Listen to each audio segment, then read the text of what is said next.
Welcome to our channel, Ancient to Modern, where we're taking an ancient document, the Bible, and trying to bring it more to life, more relevant in our daily life. Last week we talked about the Gospel of Luke, and we're looking for some questions. No one asked any, so I just thought I'd go back and talk about one of the points from Luke again that we talked about last week. One of the stories is there's a story of a woman who had been bleeding for 12 years.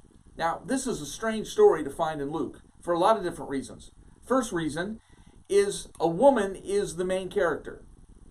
Now, that's not new to us, but in the first century, 2,000 years ago, to find any culture where a woman would have been the main character would have been rare.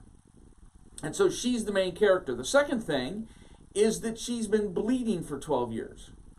Now, that's a hard situation for us. That's a medical issue.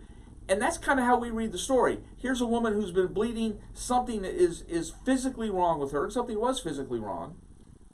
But this story is not a physical healing story. If she was Jewish, and the text seems to indicate that she was, let's talk about what her life would have been like.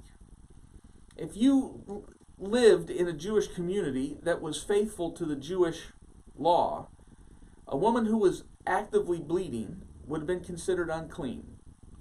That's a ceremonial and religious designation, but it meant that no one could touch her. And it meant that she also couldn't touch anyone without making them unclean, which meant they'd have had to been separated from their community until they fulfilled a bunch of requirements. So here's a woman who'd been bleeding for 12 years. Now we ask, what could possibly be the problem? Well, we don't know. Let me just connect the dots a little bit. I'm guessing that she's bleeding for 12 years as a leftover symptom, a leftover problem from childbirth. If that's the case, she has a 12-year-old at home, and maybe other children as well. But she couldn't touch any of them. Imagine living and not being able to hold your child's hand, hugging your husband, greeting your friends with an embrace. She was just isolated completely from the community. No one could touch her. Worse than that, anything she touched, no one else could touch. She sits in a chair, you wouldn't be allowed to sit in that chair. It's unclean. Lay in a bed, you couldn't lay in that bed. It's unclean. A garment she touched, you couldn't touch. It's unclean. She was completely and totally isolated in a way that I don't think we can even imagine.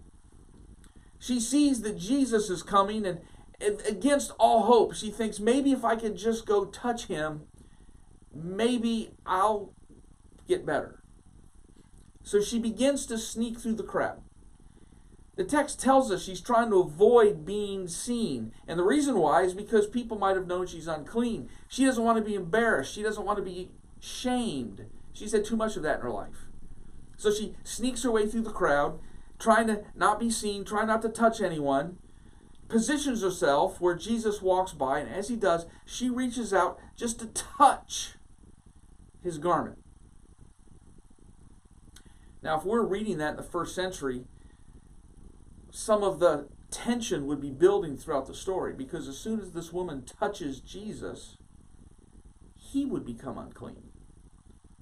The Messiah would become unclean because this unclean woman touched her.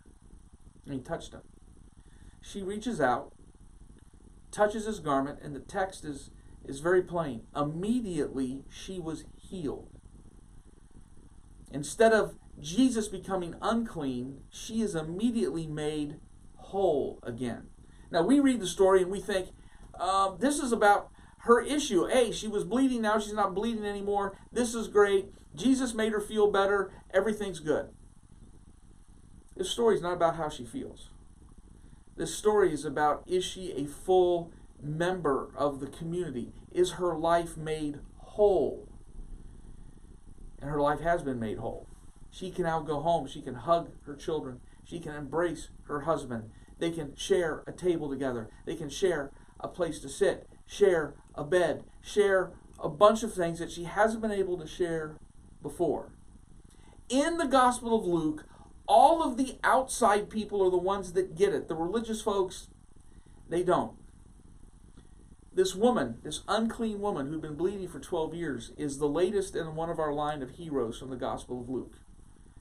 her life is made whole.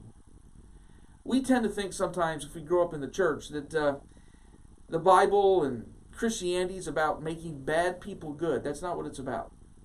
There are good people that are Muslims. There are good people that are Jews, good people that are atheists. There's good people that are nothing. It's about making dead people alive, about making broken people whole again. And that's what happened to this woman.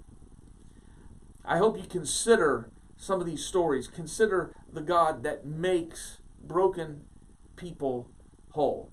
Hey, we're glad you joined us in our channel today. Hey, subscribe to it, hit like, and please ask us questions. A topic that you'd like to hear covered. We'll be glad to do it. And glad to at least put our 2 cents in. It doesn't have to be anything that you think is important. Just ask us any question. But it's good hearing from you. We'll see you again next week.